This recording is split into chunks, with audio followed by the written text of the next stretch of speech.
Hello, students. Welcome to Hip Herald History. Today I'll be discussing one of the last straws that would lead to the American Civil War. But the real straw that leads our country into war would be the election of Abraham Lincoln in 1860. So let's look back at what you learned last week. The Compromise of 1850. Good old Henry Clay of Kentucky tried to keep the Union together. There were several bills passed under the compromise. Let's look at some of these. California became a free state in 1850. Slave trade ended in Washington, D.C. Popular sovereignty in Utah and New Mexico territories. And Texas gave up some land, and the government paid some of their debts. And then the last one, which was a big one, the Fugitive Slave Law of 1850. All runaway slaves returned. It was crime to help. That would definitely make the Union upset, the Northern Abolitionists, but it would definitely make the Southern plantation owners pretty happy.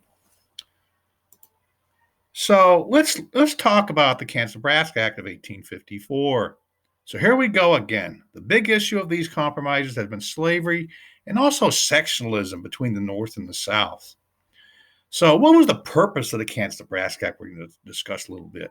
What were its provisions? What was it all about? Was it a success? So let's look at some of these provisions.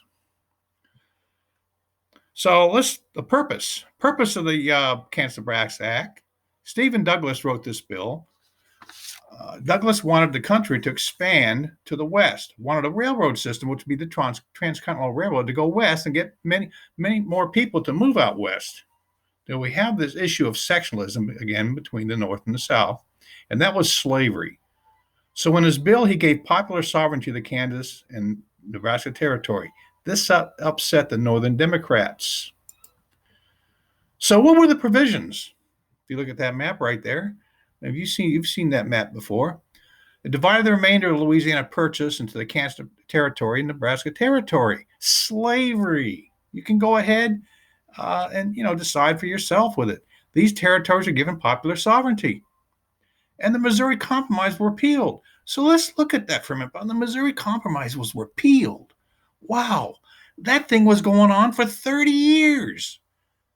They said it was unconstitutional, the Dred Scott decision. That government had no idea. They had no law to pass that line.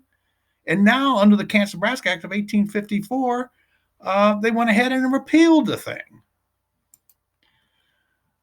Something else happened here. Bleeding Kansas. So people came in from Missouri and other places to vote on popular sovereignty in the Kansas territory. So one of these people that came in, and some of them did vote illegally, and we're supposed to come in there. Only people in that state that could in that territory that could vote. So John Brown comes in, an abolitionist, came into the picture with the passing of the act. The Republicans you had the anti-slavery people, and the Democrats, the pro-slavers.